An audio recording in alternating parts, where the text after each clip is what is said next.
நடிகை சமந்தா மயோசிட்டிஸ் நோயால் பாதிக்கப்பட்டு அதிலிருந்து மெதுவாக மீண்டு வந்து கொண்டிருக்கிறார். அவ்வப்போது தன்னுடைய மருத்துவ சிகிச்சையின் புகைப்படங்களும் ஜிம்மில் ஒர்க் அவுட் செய்யும் வீடியோக்களையும் பதிவு செய்து வருகிறார். இப்படி சமூக வலைதளங்கள் மூலம் சமந்தாவின் தற்போது நிலை பற்றி ஓரளவுக்கு நமக்கு தெரியும். ஆனால் பலருக்கும் தெரியாத மறுபக்கம் சமந்தாவின் வாழ்க்கையில் தற்போது இருக்கிறது. ஆம், நடிகை சமந்தா நோயால் பாதிக்கப்பட்ட பின் தற்போது வரை அவரால் அரை மணி நேரம் கூட ஒரு இடத்தில் நிற்க முடியாதாம். அந்த அளவிற்கு அவருடைய உடல்நிலை பாதிக்கப்பட்டுள்ளது என தகவல் வெளியாகியுள்ளது. இதனால் படப்பிடிப்பு தளத்திலும் பாதிப்பு ஏற்படுகிறதாம். இப்படி ஒரு நிலையில் தான் கடுமையான சண்டை காட்சிகள் நடித்துள்ளாராம் சமந்தா.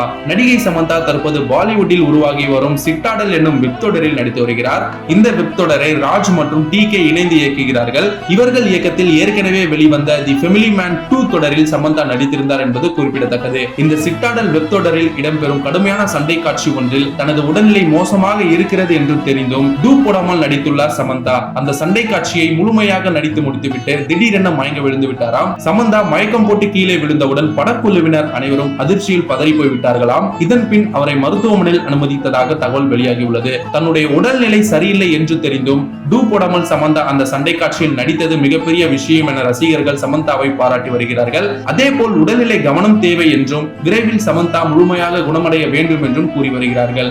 சமந்தா மீண்டும் பழைய மாதிரி வரணும் அப்படின்னு சொல்லிட்டு எங்க டீம் சார்பா நாங்க வேண்டிக்கிறோம். இது போன்ற ஒரு இன்ட்ரெஸ்டிங் டாபிக்கோட உங்களை சந்திக்கிறேன். நம்ம சேனலை சப்ஸ்கிரைப் பண்ண மறக்காம சப்ஸ்கிரைப் பண்ணுங்க for interesting videos. Facebook, Instagram, YouTube உங்க பிசினஸ் ப்ரோமோட் பண்ணுமா? பேனர் டிசைன் பண்றதுல இருந்து ப்ரோமோட் பண்ற வரைக்கும் நாங்க பாத்துக்கிறோம். One stop solution. All right, Media Works. இத பத்தி உடனே தெரிஞ்சுக்கணுமா? ஃபோன் பண்ணுங்க.